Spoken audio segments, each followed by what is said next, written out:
everybody. Welcome everybody to PICHTR's webinar on Climate Adaptation Design Guidelines for Urban Areas Vulnerable to Sea Level Rise. Naoki, can we start the recording? Okay, great. Can everybody see my screen? Perfect, thank you.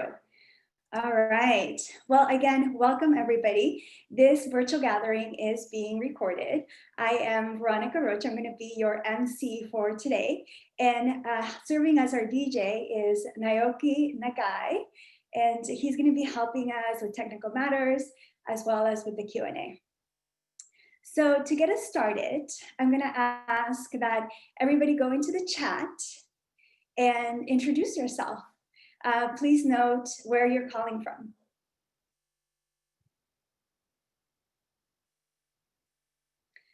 Naoki, can you share with us where people are calling from? Yeah, so we have Corey from Hilo, Matt in Iwilei, Dennis from Honolulu. Oh, it's a lot of people going fast. David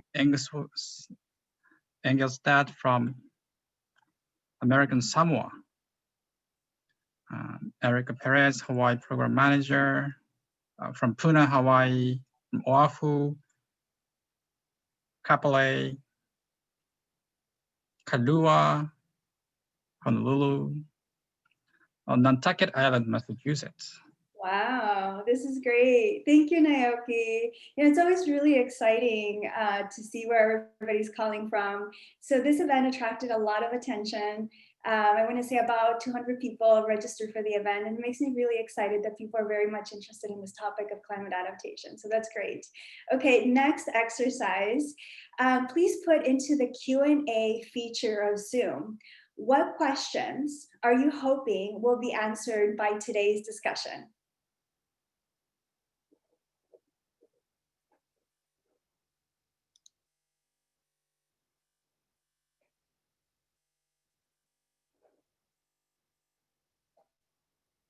Okay, so what are climate adaptation priorities for Hawaii Island? Terry, adaptation strategies for urban areas. I must say, Terry used to be my boss at the Hawaii State Energy Office, so it's really nice to see that he's present today. And from Kristen, what are the frameworks that will be put into place to address climate adaptation? Great. Well, thank you everybody for your, letting us know where you're calling from. Feel free to keep that going and introduce yourself, and also for starting to share some of your questions. I will encourage everybody to, please, as you're getting questions that come to mind, just enter them into the Q&A. There is a time dedicated at the end of this webinar to answer your questions. And we purposely turned this into a 1.5 hour webinar so that we could have more time to engage with you and answer your questions. So this is truly fantastic. Okay, so overview for today's discussion. I'm going to be providing a very quick introduction on PICHTR's Climate Adaptation Collective Program.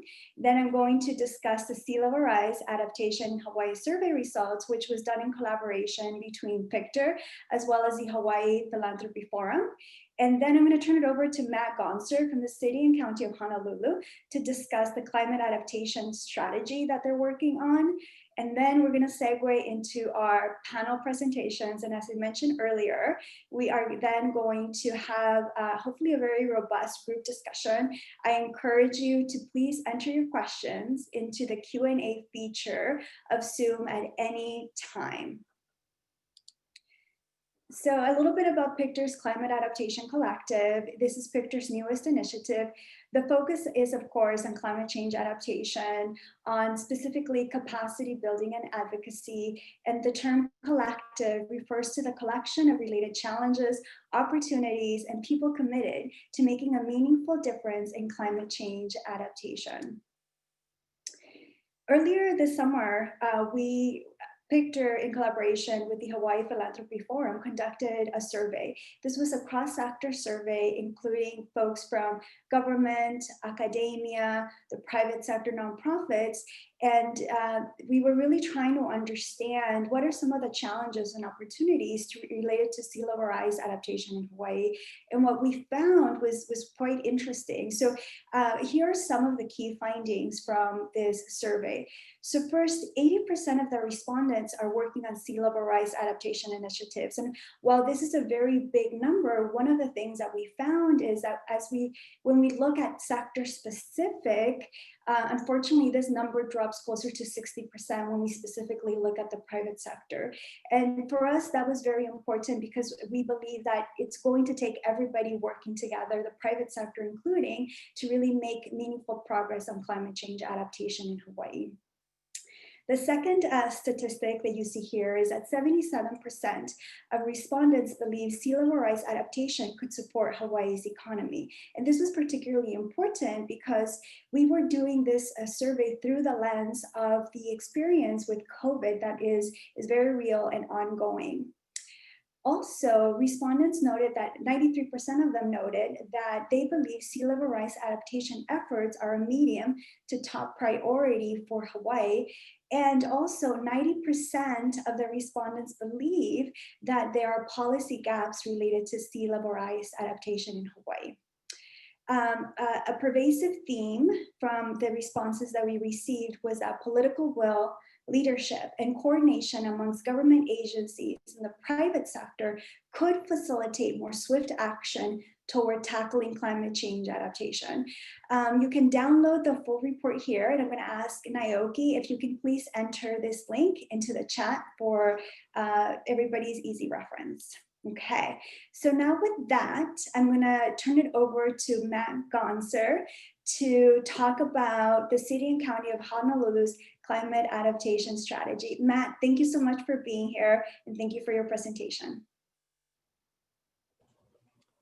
Thank you, Veronica, and good morning, everybody. Aloha. As Veronica mentioned, my name is Matt Gonser. I'm with the city's Office of Climate Change, Sustainability, and Resiliency. And even though we're here specifically today to talk about the great work coming out of our Department of Planning and Permitting, the Transit-Oriented Development Division, as it relates to helping understand specific strategies for private development to address and understand and incorporate sea level rise, we wanted to step back and let you know of a larger island-wide project currently underway in concert with all of the departments called Climate Ready Oahu, which is a specific action from the resilience strategy to develop a climate adaptation strategy. And I have too much information to really go in depth here.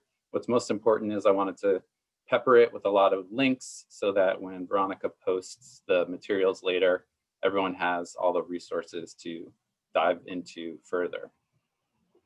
So moving right along, just to take a step back and remind ourselves that discussions around climate change mitigation and adaptation have been going on for a long time, even though I'm only really showing some information from 2017 through present. We know well over a decade ago through the state Hawaii Clean Energy Initiative, we've made significant progress because of the laws that were put in place to really transform the electricity grid, right? So the energy sector. But we know that there's a lot of other things that we need to tackle. So here's just a smattering since the 4 county mayors and the governor reaffirmed our local commitment to the Paris Climate Agreement in July of 2017. Various things that have happened at the state and the city and county of Honolulu level. As I mentioned, the resilience strategy in 2019, and now executing that project around the climate adaptation strategy.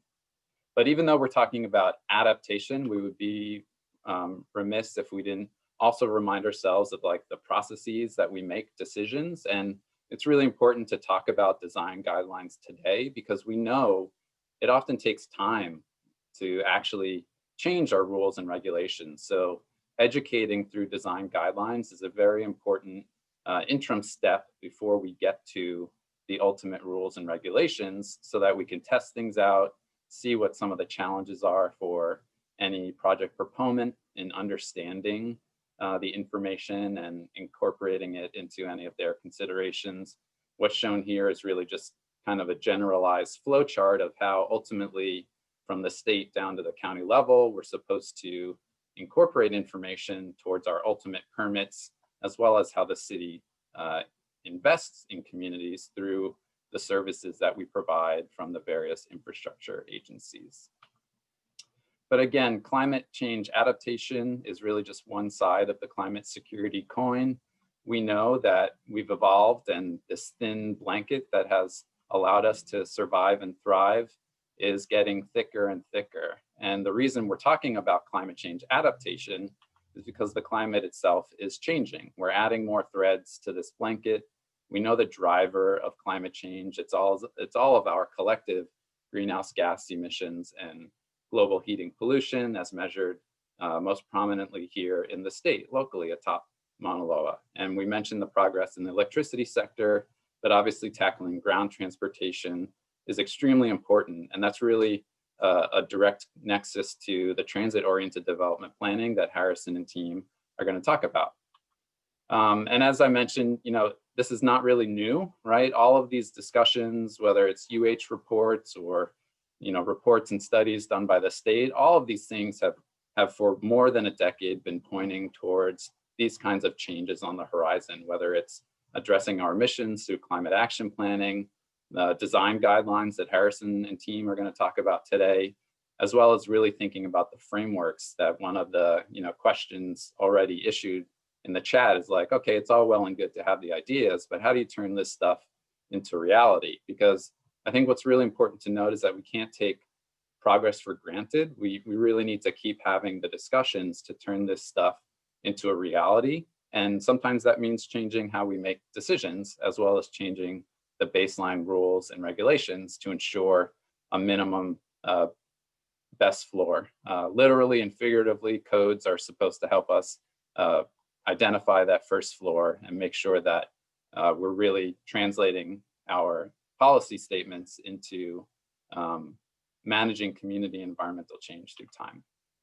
So in the climate change adaptation strategy, we're really keying in on the information from the city's Climate Change Commission, their climate change brief from 2018, obviously looking at sea level rise, coastal hazards, changes in rainfall patterns, as well as some of the stresses that result from global heating and increasing temperatures through time, so that as a community, collectively, we're all becoming more sea level wise, both in our infrastructure preparedness as well as community development, ensuring that communities are flood ready, but also taking really all the appropriate actions today so that we can beat the heat into the future. And just very quickly, at climatereadyoahu.org, you can learn more about the specifics of the climate adaptation strategy. We're really just in this first phase of understanding the climate hazards, but more importantly, understanding the consequences of a changing climate. And the way the adaptation strategy is set up, it's intended to inform and support our community plans, our hazard mitigation plans, and all the decisions around land use and permitting that fall from those. And I think it's really important to note that we really need to support the decision-making process because, as you all know, through your different places, either in the public or private sector, the rules and regulations really present sort of opportunities, or they allow people to assume certain expectations about what can, should, or is permitted to be done. But what's also important for the city and state government is to understand that it's really from those expectations, or what we do or do not permit, that potentially require us to take on obligations into the future. And sometimes those obligations present future as well as continued and escalating risks. So this is all sort of iterative work in collaboration with folks to make sure that we are not taking on unnecessary risks into the future, and that we're not sort of hamstringing and discounting future communities because of decisions or actions that we take today. So again, very quickly, we know that climate costs us today, whether it's recreational facilities, private residences, and the public trust resource like the beach, as well as impacts to business and or redevelopment opportunities. The State Sea Level Rise Vulnerability Report told us that we have significant concerns around property and structure value, but we also know locally that we have a lot of concerns around public infrastructure, whether it's the state's Coastal Highway Program report that explained upwards of $15 billion to address some of the most pressing concerns, or here at the city level, issues with like erosion out at Sand Island, or challenges that the Board of Water Supply has in addressing water main breaks in the low-lying coastal areas where they have to wait for low tide before they can even access the pipes. Or from heavy rainfall events like in East Honolulu, as shown on the left, or obviously increasing erosion as a result of sea level rise, shown here at Honolulu Beach Park. And I'll just leave it here that the city is one of a growing number of municipalities that has filed suit against the fossil fuel industries to recoup and recover climate crisis related costs, because it shouldn't just be borne on our local community.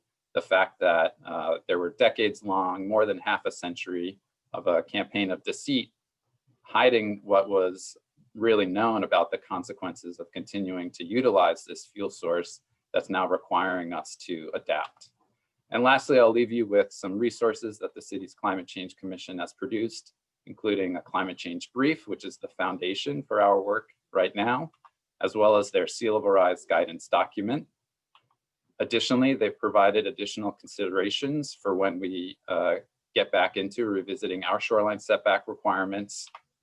But also, most importantly, they took the additional important step to remind the city that climate change presents financial risk, and climate change itself is not just an environmental issue, it's a future and economic prosperity issue. And bond rating agencies are looking at what cities are doing and the consequences of not addressing the things that we know today. So we're very appreciative of everyone taking your time to continue getting educated and engaged in this material. And it's important that we keep having these discussions to make sure that we're not, that we're taking risk-informed decisions into the future. Mahalo.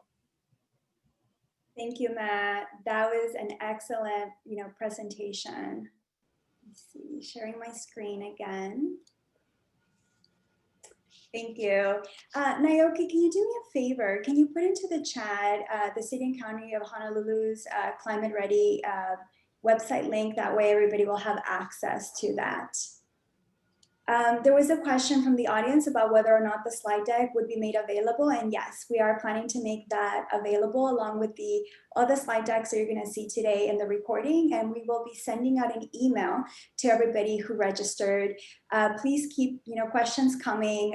Matt is going to make himself available at the end of the session as part of the Q&A to answer any questions that you may have. So as Matt mentioned, it is very well expected that the state of Hawaii is going to be experiencing at least 3.2 feet of sea level rise this century due to climate change. And so statewide, we are looking at $19 billion at least in damages due to lost land and structures. So the Climate Adaptation Design Guidelines for urban areas vulnerable to sea level rise, this preliminary guidance can be used by developers, landowners, design professionals in urban areas vulnerable to sea level rise and other climate change related hazards. It's a very important document that we're going to be hearing about today.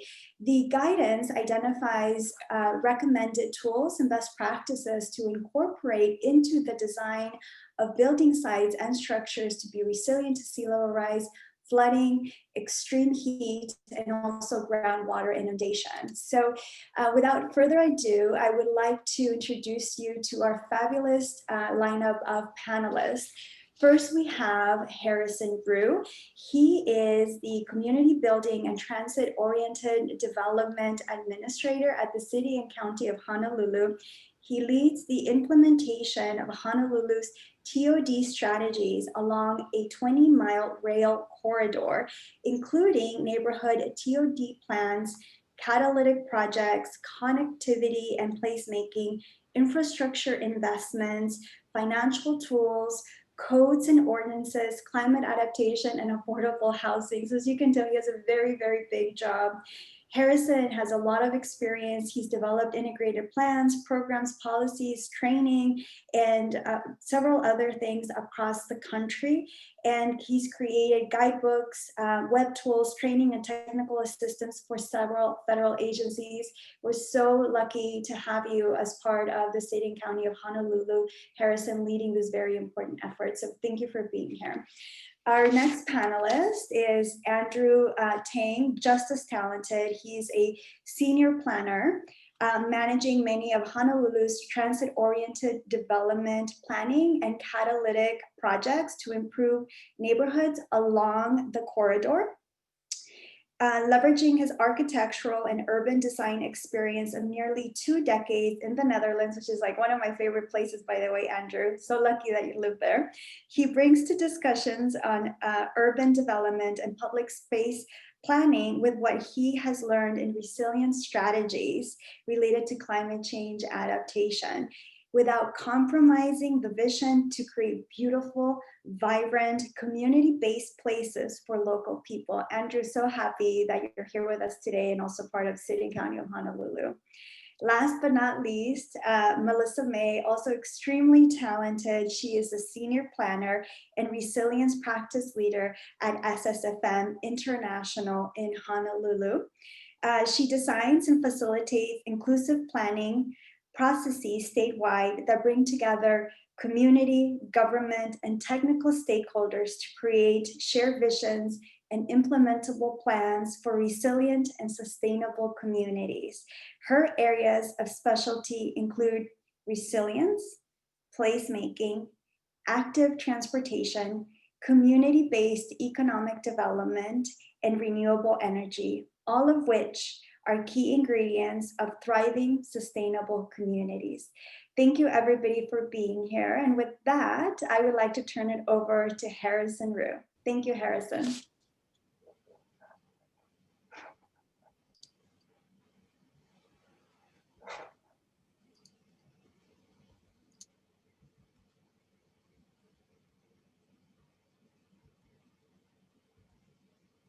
Good. Am I full screen with the PowerPoint?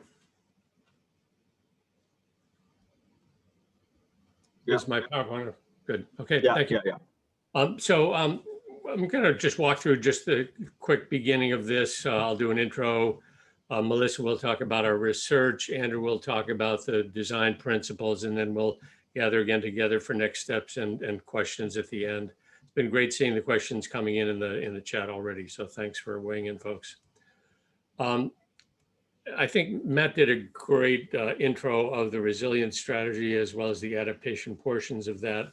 Our design principles are really just a small part of that overall strategy, based, but it is called for in the OLA, the resilience strategy. There's a few other things that have similar kind of elements to them. They just updated the Waikiki Special District Guidelines that mention climate change. We're trying to incorporate a little bit into our TOD plans and zoning. The primary urban center development plan, I'll show some slides of that at the end, is looking at the whole area from Kahala to Pearl City, including addressing how we deal with climate. So, we hired a great team, local team of SSFM led by Melissa, and then ARUP from their international practice, folks from California and New York, and they collectively did research. I think one of the most important parts of research was just gathering all the city agencies together to talk about what we were all doing, because there's a lot of activities going on. But they also did kind of local and international research on best practices. So this document is already posted online. It's been up there for a few months, and there's a bunch of links in it as well we'd encourage you to look at. But it's really looking, we talk about sea level rise a lot, but other stormwater management, green infrastructure, focused on the transitions between buildings and streets, that kind of site design elements, as well as the mitigation for extreme heat. We mentioned lots of other policies and regulations that are either underway or already adopted. I'm not going to read the whole list here, but just to kind of give you a feel of the different departments we've worked with, the departments to try and incorporate some of these concepts in what they're doing. And I think I should mention that, while all these departments have weighed in, this is still a collective learning experiment. This, we can't pretend that this is answers yet. I've been working on these issues for about 28 years, and I think I still have more questions personally than answers. But it's really a collective learning experiment to look at these things together with some drawings in front of us to facilitate the conversation. So the design principles, and I should highlight that we've actually changed the name. Veronica's introduction talked about design guidelines. We've actually changed the name to design principles. We don't think that what we're putting out there is really ready to be called guidelines to direct development yet, but it's that first step. Again, first focusing inward on several city agencies, 8 or 10 agencies are updating policies and regulations. So it's really one of the primary purposes just for our own use to make sure that when the sewer or the water or the design and construction or transportation department are working on their own kuleana, that they're thinking about how those impact all the other different elements of the urban site and building design. We're focused entirely on urban areas. We made a design principles for urban development. Our kuleana is the TOD areas around the rail line, but these same principles can be applied in other areas that are urban. We don't address like the single family neighborhoods or the most of the coastline in this document.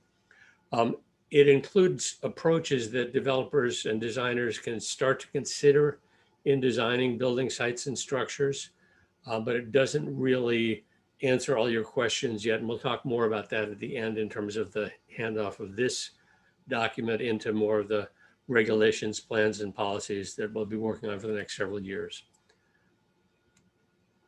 I'm going to hand it over to Melissa right now to talk about the research, and look forward to coming together at the end to answer questions. Thanks, Harrison, and hello, everybody. It's great to see a big audience here and many people that I recognize from the community. Look forward to sharing this with all of you. As Harrison mentioned, we're going to be presenting some of the contents of this design principles document, which is a step towards design guidelines and code changes that support resilience in the built environment. So hopefully everyone can see my screen. It looks like it's sharing, so I'm going to proceed. So I'm going to talk about the overall high-level design principles that we considered based on climate hazards that were identified. And then Andrew will zoom in a little bit more to specific design applications for buildings and sites and how they can be applied. So as Harrison mentioned, one of our first tasks was to do research at both the local and international and national level. And ARUP was on board to assist us with this, which was great. And they've got offices all over the world. And they helped us with a review of best practices from different municipalities and countries, both in the US as well as other parts of the world. And after kind of a high level review of some of what was out there, we narrowed in on a handful that were most relevant to urban Honolulu in particular, and the types of hazards that we face and the types of built environment challenges that are really relevant to the building and site level rather than kind of the municipal level. So you can see a few of those kind of that stuck out to us as the most relevant highlighted here. Miami, New York, Hamburg, and Singapore were highlights. So just to give a brief idea of what some of those looked like, Singapore, we were looking at some of their practices, including raising building platforms. So requirements that new developments must be built, 0.6 meters above adjacent roads and ground areas or above highest recorded flood levels. And you can see in this photo here, some of the challenges that are posed design-wise in making that transition from the street to the active building frontage and keeping it activated and appealing without just having a wall next to the pedestrian right-of-way. So that's some of the things that we were focusing on in developing these principles that Andrew will talk more about. Hamburg had some district-wide solutions where they raised buildings throughout this district, and they also did some shoreline reinforcements and made some public spaces that were terraced that served the dual purpose of flood protection and recreational and open space. And then, of course, Miami Beach has been working on raising roads in their town, and you can see here what that can look like if the adjacent properties aren't similarly raised. So that's another kind of design challenge that we were thinking about as we developed these principles, is how the elevation of the streets and buildings relate to one another. Miami is also working on building design guidelines for resilience and updates to their zoning code.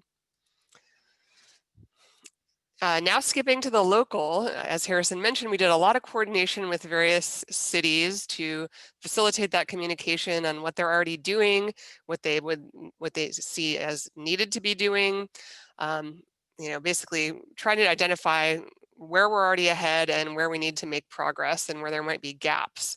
So there was a lot of review of existing codes and documents, as well as just meetings where we talked about what everyone was up to and documented that. And so basically the first part of the design principles document, after we have a little review of where the city's at in their regulatory updates, I'm going to weave some of those findings into this presentation as we go ahead. But the document goes to a high-level description of resilient design principles. And these are the 4 that I'm going to be highlighting, so that you can kind of consider them steps or ways to think about resilience in building and site design. So the first one being, understanding what hazards actually apply so that you can factor that into your building and site design. Managing stormwater, which is a consideration on pretty much any site, and what kind of features can be used to do that. Design for flooding and sea level rise, so incorporating whatever projections exist. And mitigating extreme heat. And these were kind of the hazards that we were asked to focus on. Groundwater inundation was also a consideration. That's a major hazard that we're anticipating in Honolulu.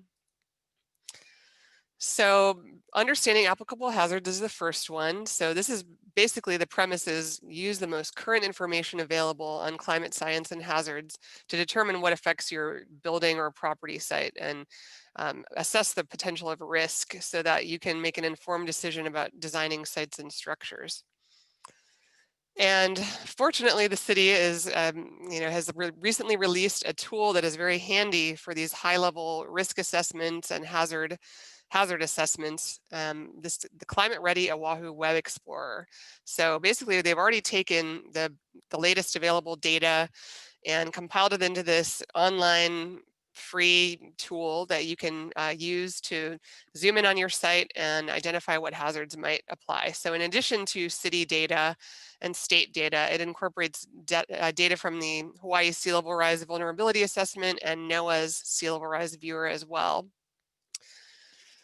Just a quick zoom in on how you use that. You can basically search by TMK, or you can just use the map to zoom in, and you can turn on different layers, find out which areas might be subject to different hazards like flooding or extreme heat. And there's additional maps and metadata on the details tab that gives a little more background on where these data sources came from. And this is just a rundown of the kinds of data that's available. So shoreline change, both historical and projected, erosion, the SLREXAs from the state Sea Level Rise Vulnerability Report, flooded highways in the SLREXA, and these are state highways at 3.2 feet of sea level rise, 6 feet of sea level rise from NOAA, FEMA flood zones, heat index, and tree canopies. So these are basically the types of data that address the hazards that we're talking about in this document. So the second principle that we're focusing in on these principles is managing stormwater. And the reasoning behind this is because we're expecting more and more intense storms. So stormwater management is going to be rising to the top increasingly in design, especially because, typically we base our designs on something like a 100-year design storm or something like that. And we're increasingly seeing that that's a moving target. And so having a toolbox of things to address this is really important for site designers and planners. And many of the tools that these principles focus on have to do with low impact development and green infrastructure, and as well as water reuse and stormwater capture. So a handful of these are shown at right. Green roofs and blue roofs are both designed to capture and infiltrate and detain stormwater. Even things like living walls can help filter rain gardens, permeable pavements, basically things that reduce impervious surface and increase the capacity of a site and a building to slow and infiltrate and retain stormwater. Water reuse is a big part of this because it's, you can take the stormwater and use it as a resource, and the plumbing code, I think I talked about that on another slide, so I'll save that. But in terms of stormwater management, the city is already underway in exploring the formation of a stormwater utility, and this is intended to nudge both private homeowners and developers toward minimizing impervious surface and incentivizing green infrastructure, low impact development, and conservation. Another existing tool and program that the city already has is the Stormwater BMP Guide for New and Redevelopment. And basically it has a whole suite of measures that can be integrated into building design. And most recently they've developed specifications as an appendix to the design guide, so that designers and engineers can pull the specs and use them to design low impact development features for their site, and infiltration basins, permeable pavers, swales, biofilters, a whole bunch of different things. So this is a great resource. And then design for flooding and sea level rise. So as Matt mentioned at the beginning of the presentation, the mayor's directive that was done in 2018 requires all city agencies, departments, and consultants to consider sea level rise of 3.2 to 6 feet by the end of this century. And this has really been a driver of a lot of this innovation and the ability of us to have this conversation and to engage design professionals in how to make buildings and sites more resilient. So I think this is really important and hopefully something that can be repeated in other counties and perhaps statewide. One of the tools that is commonly referenced in the literature is design or base flood elevations. And design flood elevations are basically a way of adding freeboard or elevating sites and structures above base flood elevations. Base flood elevations being, the typical ones that are laid out in the FEMA flood maps or defined by the county flood ordinances. So the general idea is that anything below designer based flood elevation should be flood proofed and designed to withstand loads from projected flooding. And so this is a little tricky because current FEMA flood maps don't include future flooding projections that include things like sea level rise. So that's a consideration, but increasingly cities are incorporating future projections and then adding design flood elevation requirements on top of those.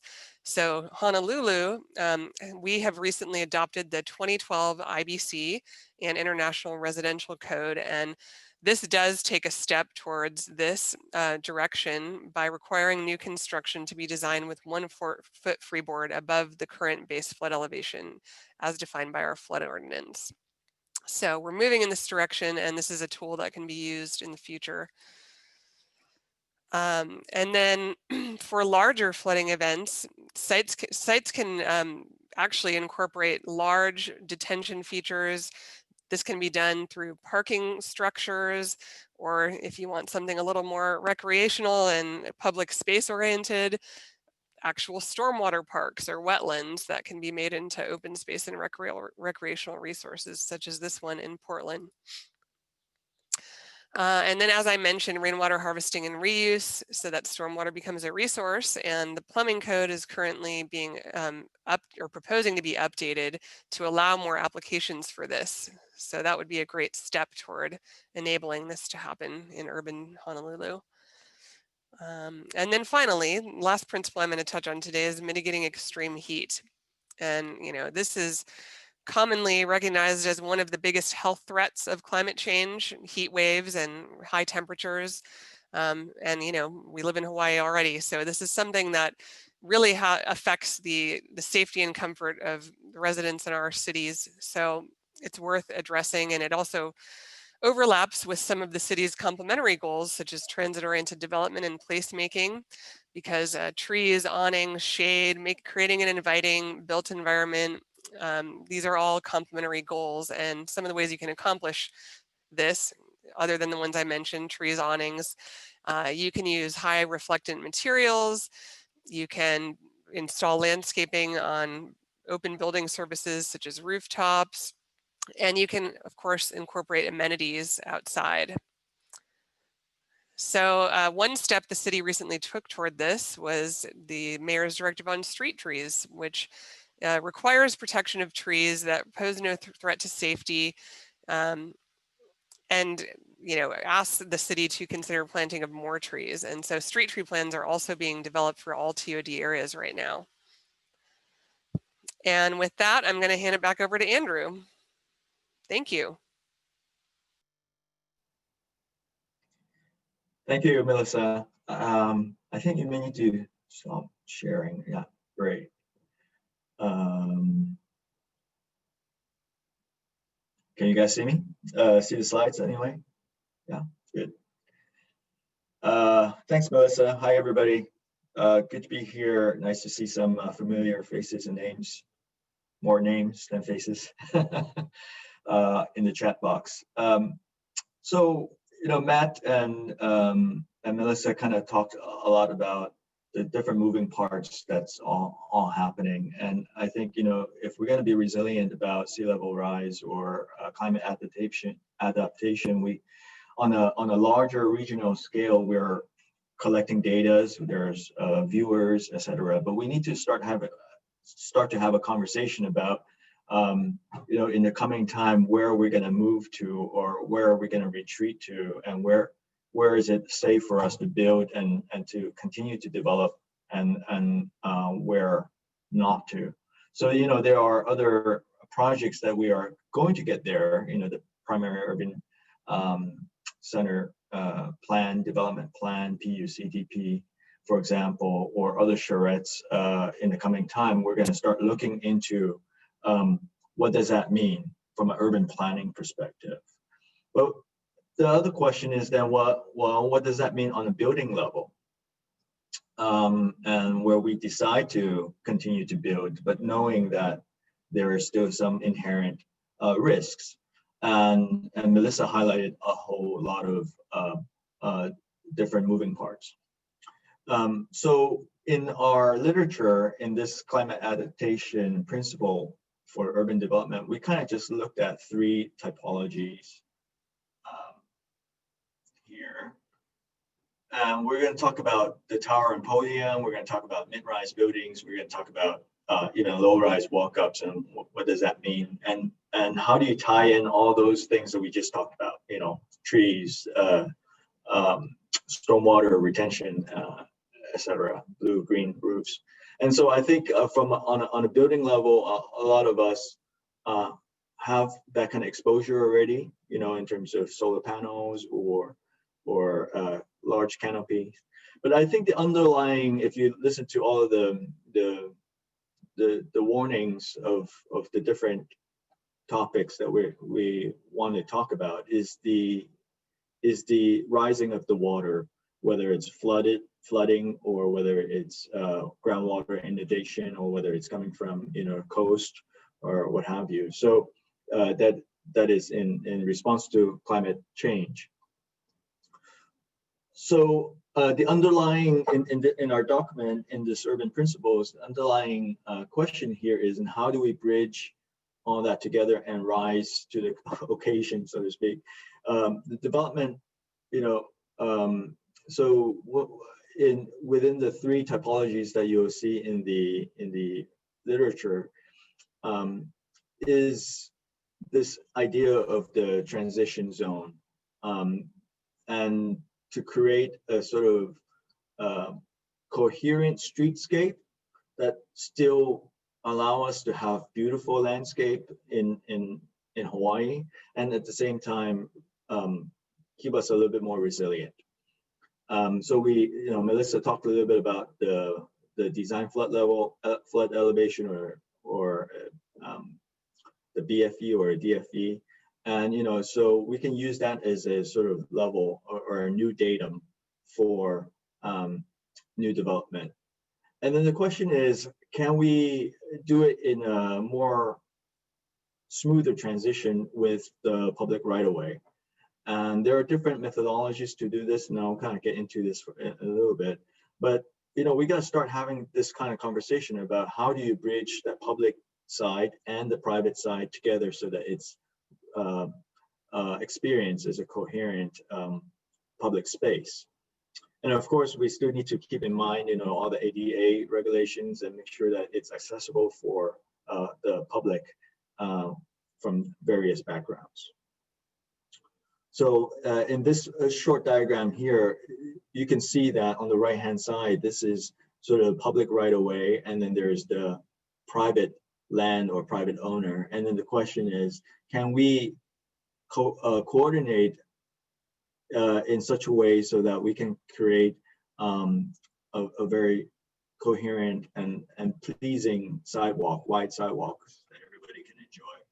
And of course, we already see some of that already in Honolulu in some of the more recent development. This is a project in Kaka'ako in Honolulu, where this elevation here is raised, and the people walking along here will have direct contact with the commercial buildings, commercial shops, and the facade.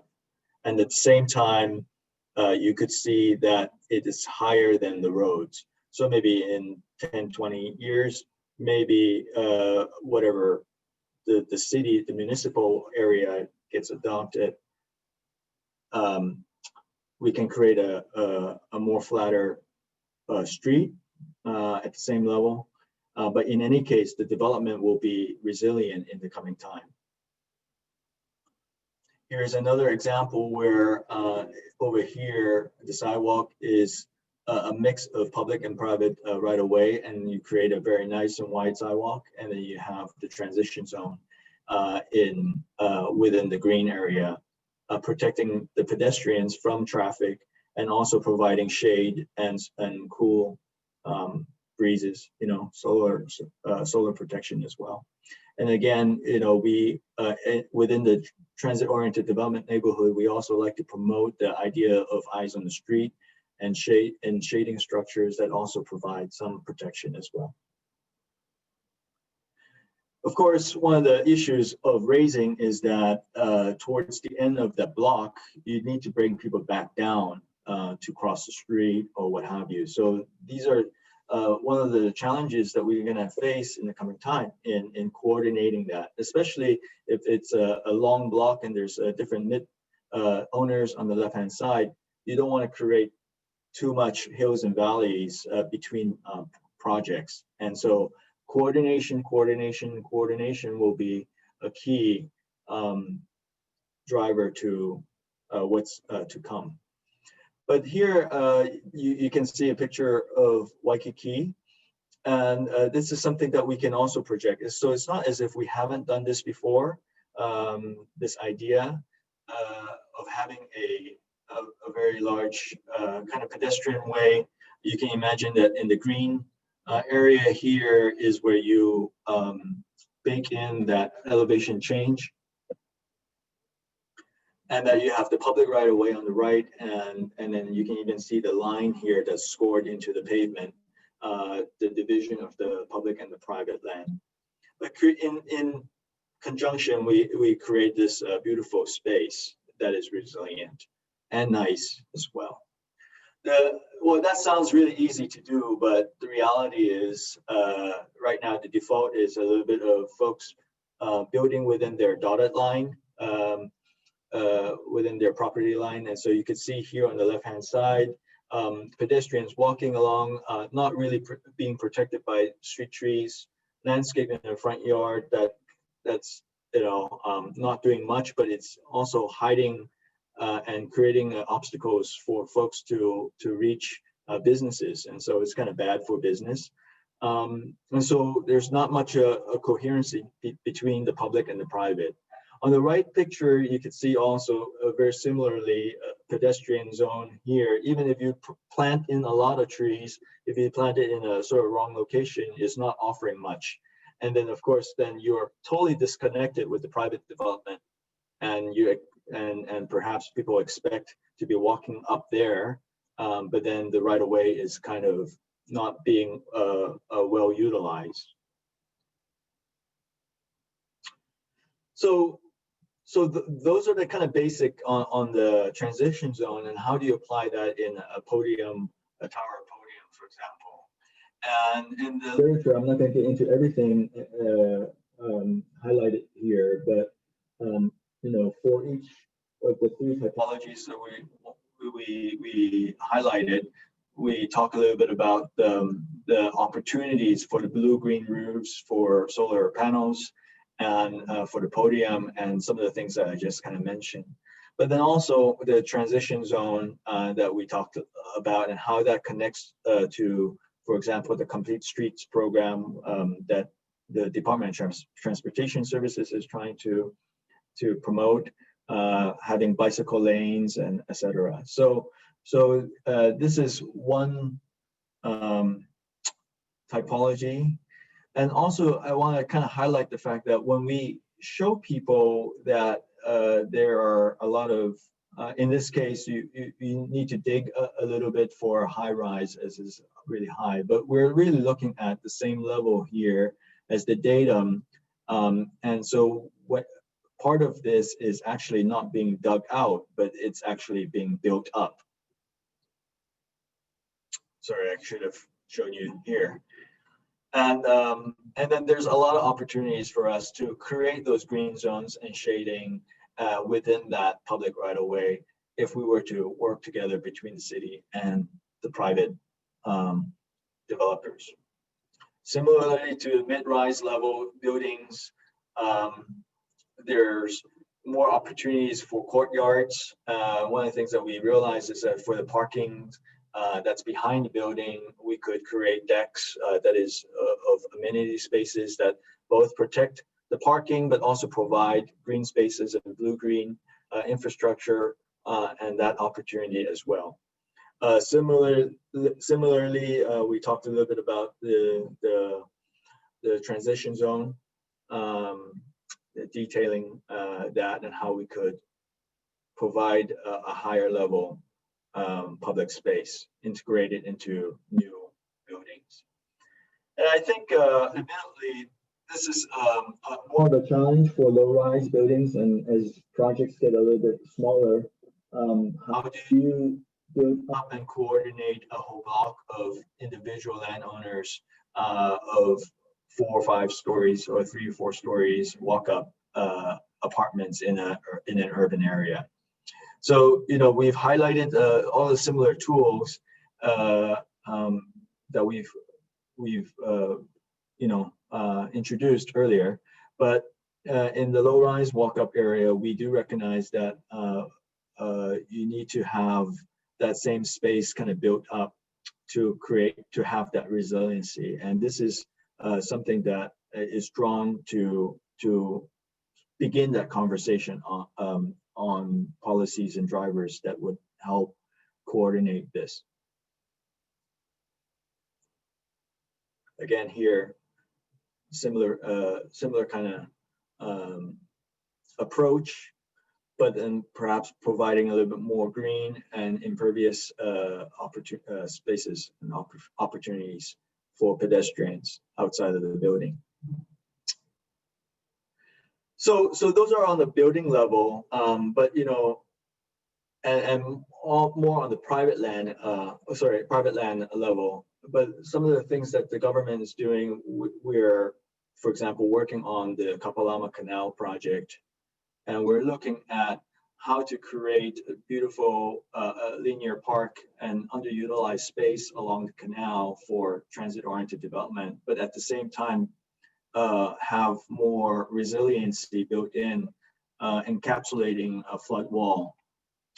And whatever we will do, the idea is that however we berm up the public space, what we are now talking about is the left-hand side, the yellow side, where if we were to incentivize and to educate everyone to start building up from here to on this higher level, then over time, whether it's 50 years, 20 years, who knows, that we can also build up our streets and roads, which is not easy, to more create to a higher level that is resilient and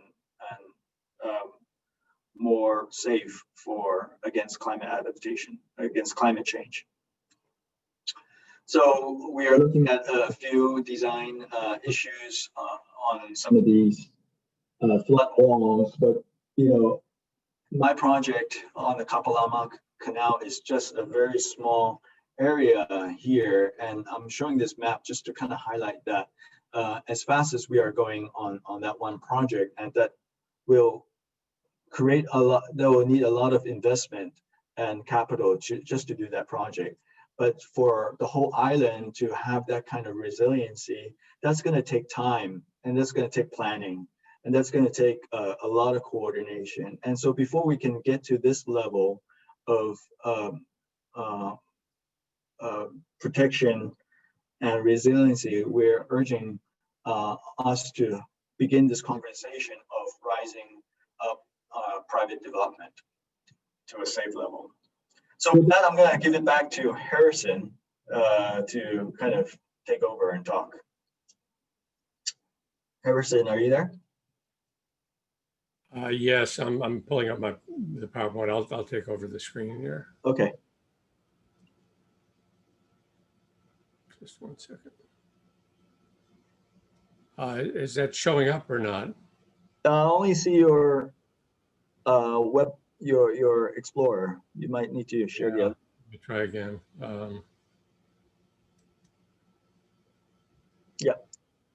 Yep. Okay, yeah. We'll just do a quick wrap up. We've got some terrific questions. I want to get to that. So in terms of how we're planning on using this document internally, it's really being used internally as a document among the different city agencies to identify conflicts among our policies, our plans, our codes. Andrew mentioned the transition zone. There's lots of regulations that govern that. But there's also regulations about the infrastructure and how much, even things like how much coverage there ought to be on certain pipes and things like that. So it's really a conversation piece for that. And then we're offering it to the design and development industry to help them be able to start understanding the potential climate change impacts and problems and some adaptations and solutions to consider early in project planning. We think often, addressing these in some projects, might just not pencil. So it's better to, take that first cut and look at some of the potential solutions for elevating. We also, want this to be kind of the beginning step. I'm going to talk a little bit more about some of the other things that are going on in the city, but it's the beginning step of thinking about if we collectively, across the different public agencies and private investors, decide that it's worth considering elevating a particular neighborhood as one of the sea level rise adaptation strategies. This will help us think about what are the costs for those buildings and how you integrate that across the sites. We mentioned some of the other stuff going on.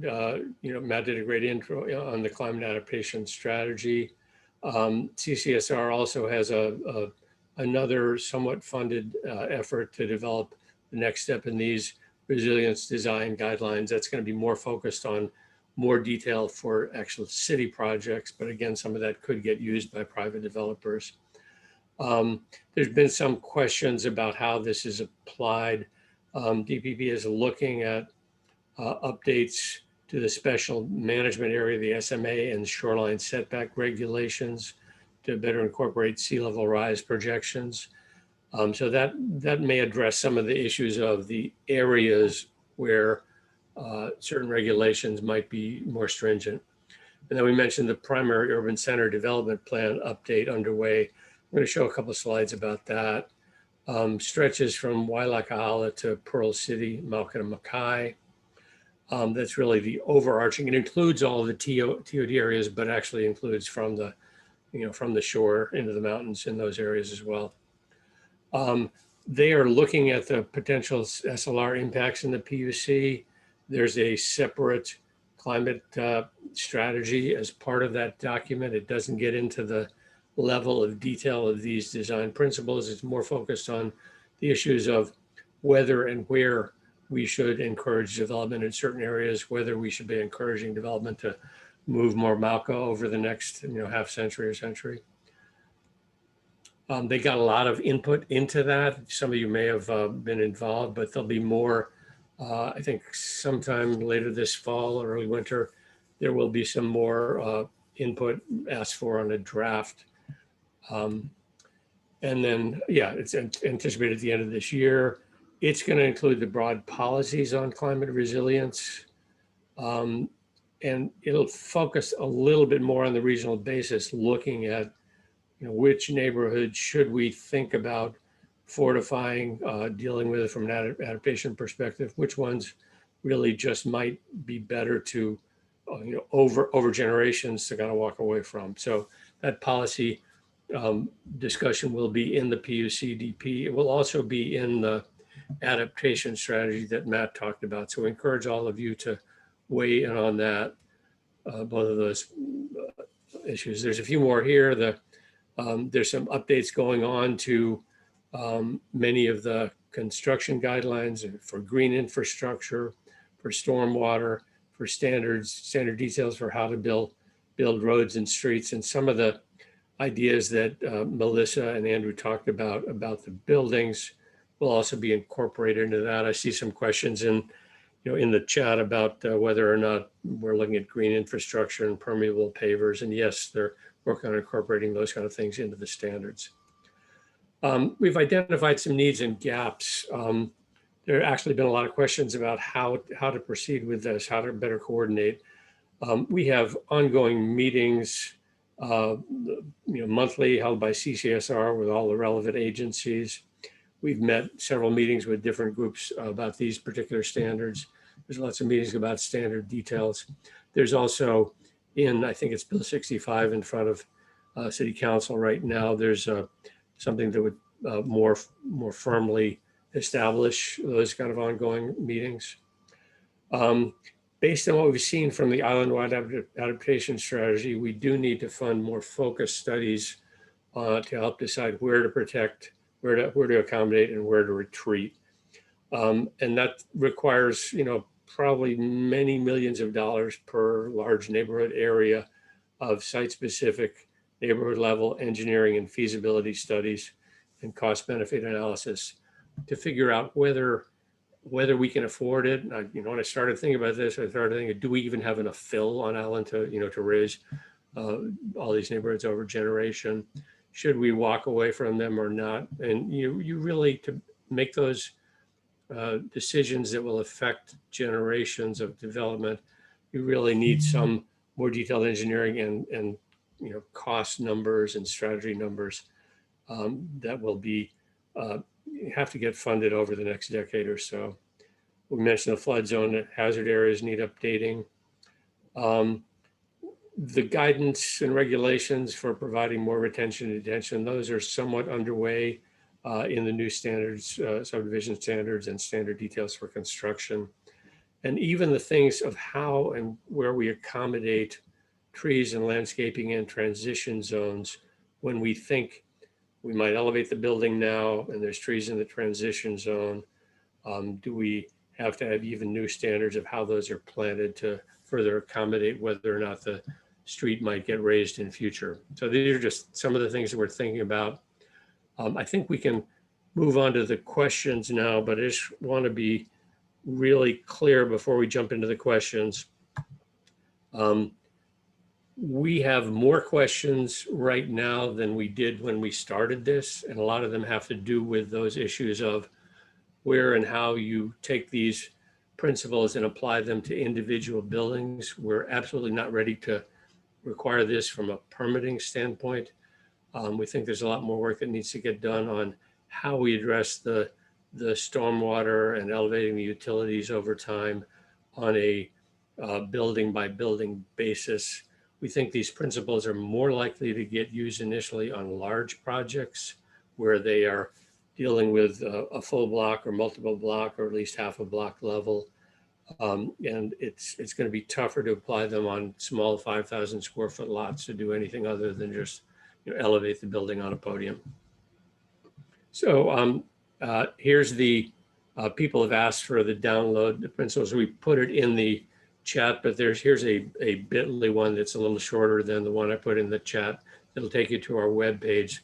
The background research document is up there right now, and the design principles will be up sometime in the next week or two. So can we move to the questions? I'm going to stop sharing. Thank you, Harrison. That was fantastic, and really appreciate the work that you and your team are doing. Thank you, Andrew and Melissa. So yeah, we're gonna move into the Q&A section now.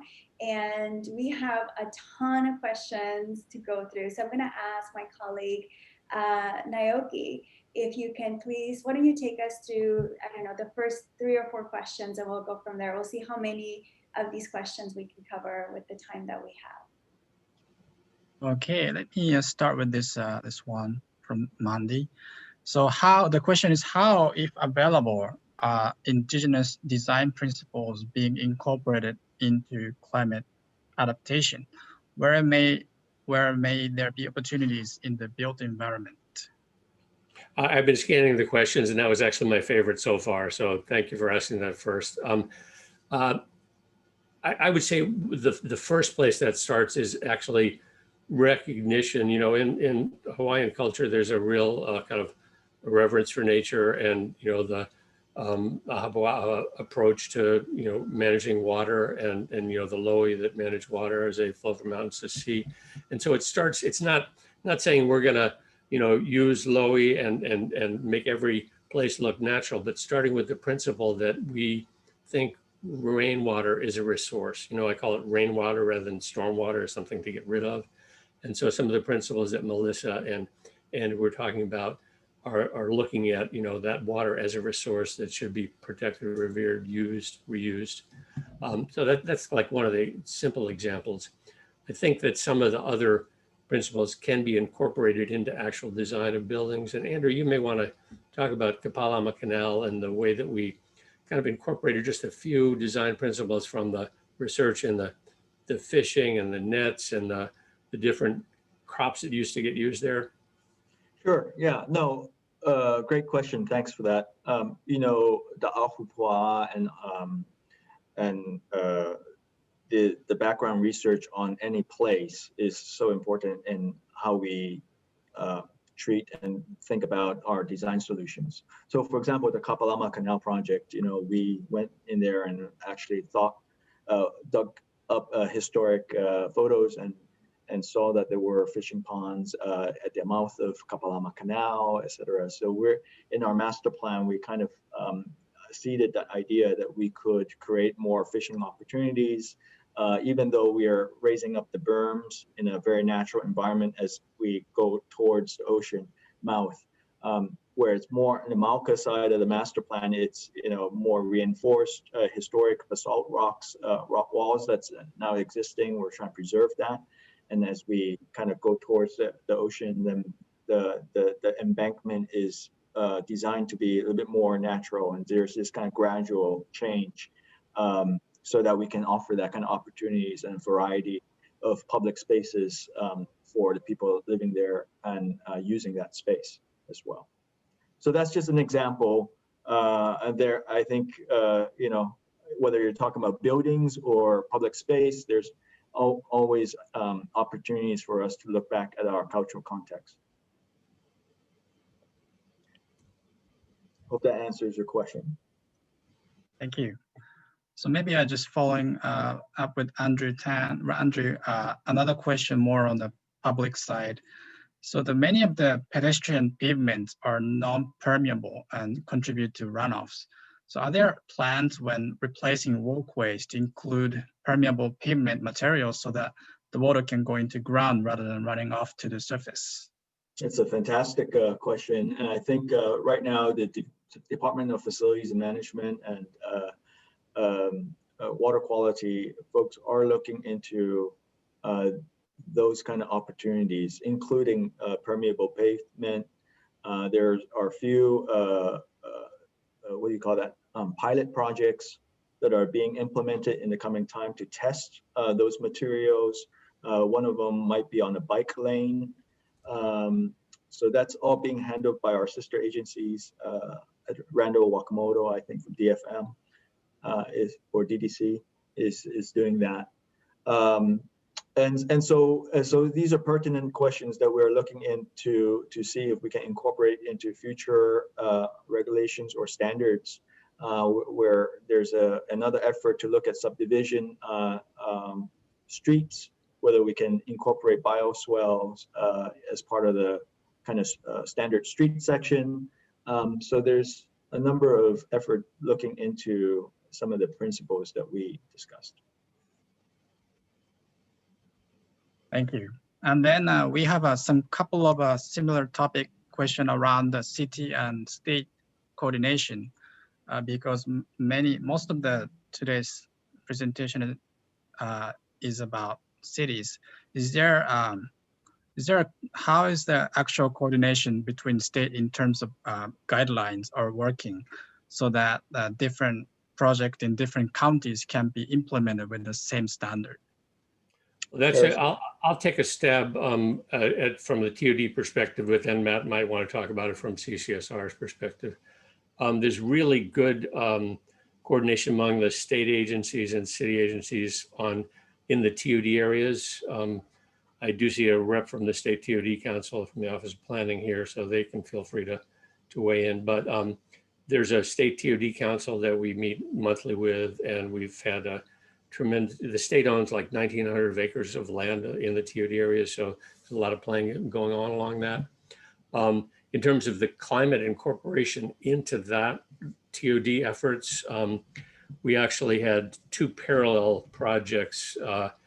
We did from the city, we with Melissa hired Arup to do this project, focusing on the buildings, and the state had a contract with Arup to work on their TOD master plan, and we kind of coordinated with the state, and they took kind of the policy strategy approach level. So there's a really good appendix. Veronica will dig that up, or Ruby could put it in the chat maybe. There's an appendix on climate adaptation pathway as part of the state's TOD approach that actually talks about approaches you could make and the engineering studies needed to develop specific ideas for whether or not to invest in a neighborhood, whether you build up yield or pump or things like that. So there's good coordination across those. Matt, you want to add anything about the kind of more statewide issues? Yeah, I'll just highlight a couple of things. Obviously, I want to make sure everyone's aware that there is a state climate change mitigation and adaptation commission, of which all the 4 counties are represented by their directors of planning departments or their designees. For the city, the director of the resilience office has been designated by the planning director. And that's where a lot of this, how do we make sure we're all learning together and utilizing the same information, comes into play. Ultimately, that state level commission is providing recommendations for state legislation and or practices and ways to basically do these things, whether it's through procurement or other enabling legislation. Obviously, the counties should be extremely involved in any proceedings at the Public Utilities Commission on the energy side as it relates to electricity sector and ground transportation, as well as we try just as much as anybody to be attuned to what's going on at the state legislature. Some things that we need to make sure we just continuously meet the law and plug along on include our requirement to update building codes, electrical codes, energy codes, plumbing codes, so that we are literally just moving along with best practices and national and international standards to ensure efficiency across the board, as well as long-term savings for people. Another thing of note as it relates to managing rain where it falls, the state DOH is obligated to create reuse guidelines for non-potable within the building. So actually facilitating and enabling a lot of the good stuff that's being discussed here and making it easier and better understood and providing some of the security in terms of the systems that are required to do this stuff. And lastly, I'll just say, while we were on this meeting, there was a hearing at City Council that passed along a great revision to Bill 65. And within it, there's this very important concept around one water. As Harrison mentioned, this is sort of the bureaucratic contemporary implementation of things that have just been common practice here historically from indigenous cultures of every form of water is a resource. So how do we make sure that the contemporary infrastructure agencies are working together towards these one water frameworks? And there's significant more detail in the bill itself, and just passed a great detailed version and has a final hearing at a third and final reading with City Council in the coming weeks. So there's a lot of need and opportunity for state coordination. Another example is Act 16 related to the special management area, of which a lot of the TOD zone is included in the Oahu special management area. And the counties, along with the State Office of Planning, Coastal Zone Management Agency, are working through, like, what does it mean to actually implement this? What are the recommendations? How do we support with map resources, et cetera? So there's a multitude of working groups to support the continued coordination.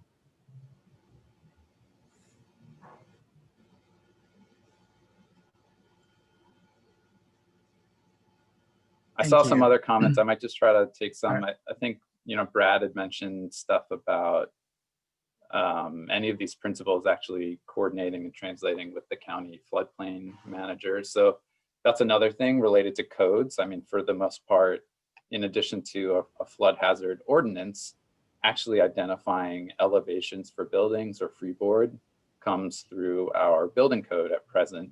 And, those are staff within the Department of Planning and Permitting. So people are definitely aware of that. At the county levels, 2 of the counties are community rating system jurisdictions, Maui County and Hawaii County, and they look at freeboard as a way to obviously reduce flood risk, but also get savings to insurance premium holders. And our county and Kauai County are aware of this and at different phases of looking into potentially tapping into that benefit as well. Thank you, Matt. That's very helpful. I wanted to follow up on this discussion because there's been quite a bit of questions regarding coordination amongst like state and county, but we have a really good question from Julie that talks more about community engagement. So the question is, how can we best coordinate on a community-wide basis to address climate adaptation needs? What is the best forum for doing so? Are there good models from other localities?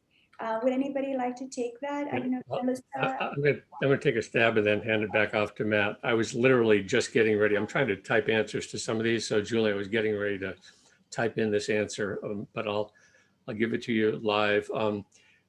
The island-wide adaptation strategy, Climate Ready Oahu, that Matt talked about, I think is one of the best and easiest ways to weigh in community-wide, because that's really at that helicopter level how we're going to make some, at least outline the issues and make some strategic decisions. And Matt, you've got a pretty short timeline, 6 months or so. So Matt can give you the web address, and you're going to have some kind of virtual meetings that are ongoing, Matt. I think that's the best way to have a community-wide discussion, because that's our island-wide strategy.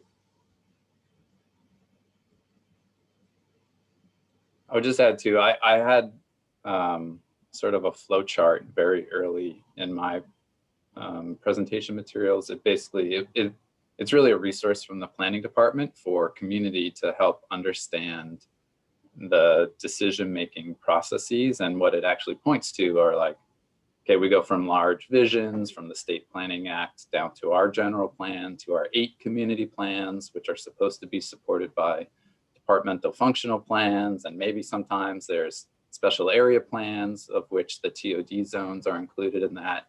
I think to Harrison's point, we need to probably tap into sort of that special area plan more intentionally moving forward. because in all honesty, the environment and conditions that we need to prepare communities for historically we are moving into territory that has never existed before. So we only have certain tools available to us, and we need to make sure that those tools work for us. And maybe that means changing what the outputs are, as well as changing how that really is supposed to inform capital budgets across the board or operating needs. I think, as Harrison mentioned, a lot of these things, you really do have to get to smaller geographies to think through a lot of it. And that's something currently the adaptation strategy, as we head into early 2021, we'll be looking at smaller geographies to think through adaptation action areas where we can explore, interrelated and interdependent infrastructures, as well as potential hurdles in decision-making alignment. Again, because we have a structure and we need to work within it, or we will learn that we need to modify that structure to address these pressing challenges. I would add on to that to slightly address one of the other great questions about equity, how we incorporate equity issues into this adaptation planning. A lot of folks who live in walk-ups and on ground floors of areas that might be flooding in 20, 30, 40, 50 years are not going to be able to spend their time, often with 2 or 3 jobs, can't come to workshops and things like that. So we have to do a better job in our community planning processes to address those neighborhood level upcoming climate issues, and figure out a way to incorporate people's input that are living there but are not going to be doing development or funding projects themselves.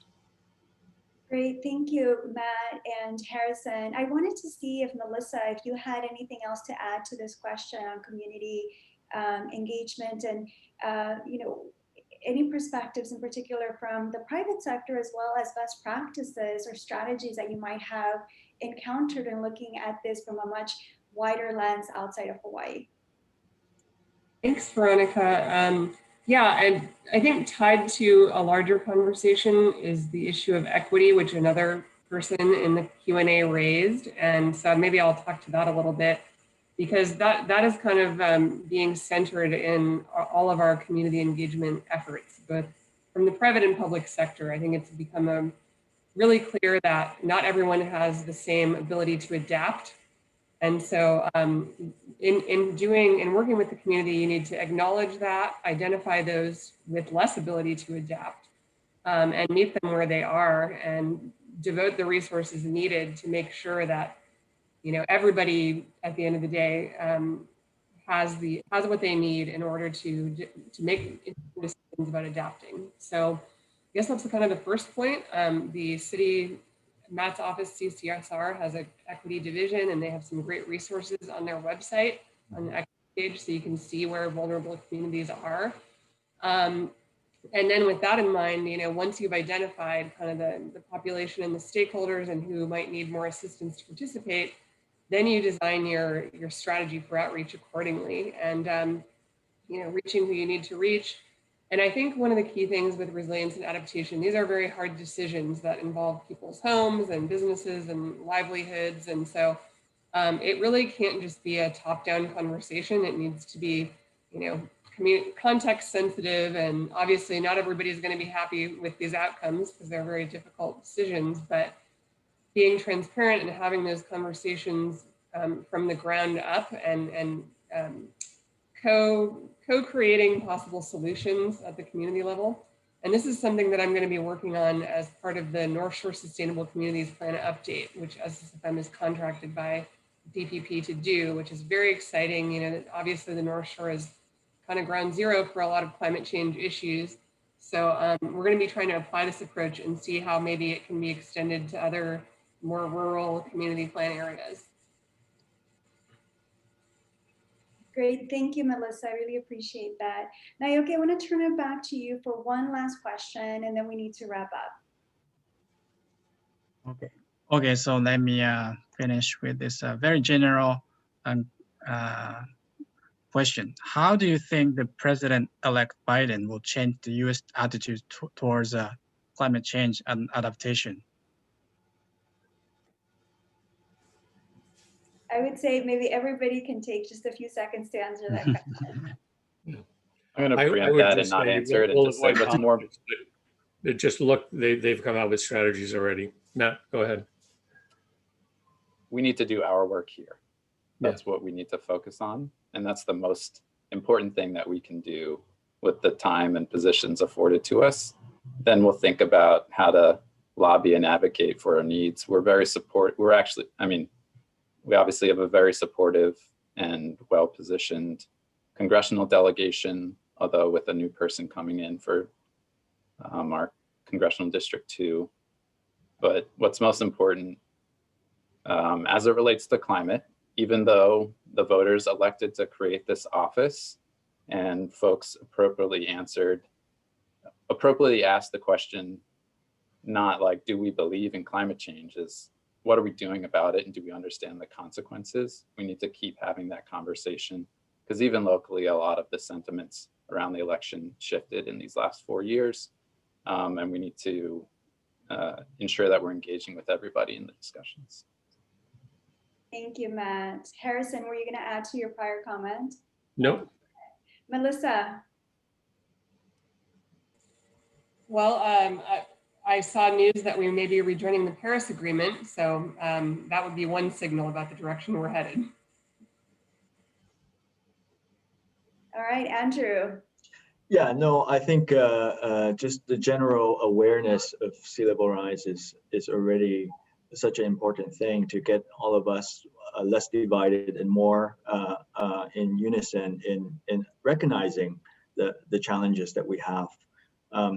What Matt said just now is that we really do need to focus on our localities and the challenges that we have because while they are all similar, some areas are more affected by groundwater inundation than others, for example. And so we need to address our unique locale challenges for climate adaptation. But I think having a cheerleader to raise awareness is a great thing. Wonderful. Thank you, everybody. Again, I'm really excited to have had such a wonderful, set of panelists and presenters. Thank you to all the participants for being here today. Naoki, I would like to ask that you please put into the chat our feedback survey. So to wrap up, I'm going to ask everybody if you can please enter into the chat your #1 takeaway from today's discussion. And as you do that, I'm just going to remind everybody that today's video recording, all of the slides that you saw, we are going to make them available to you. Once they're available, we will send an email to every single person that registered with that information on how you'll be able to access them. Please also stay tuned for our next virtual gathering. And please get in touch with us if you have any questions, if you have any ideas for us. We would love to hear from you.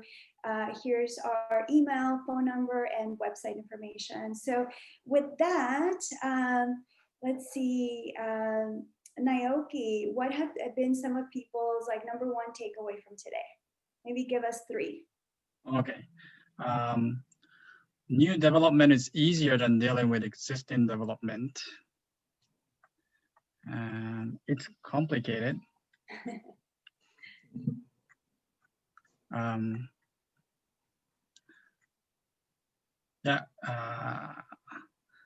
Thank you all for the time well spent. Great, thank you, everybody. Well, with that, this is a wrap. Thank you, everybody, for your time and participation today. And until next time, thank you. Bye. Thank you. Bye.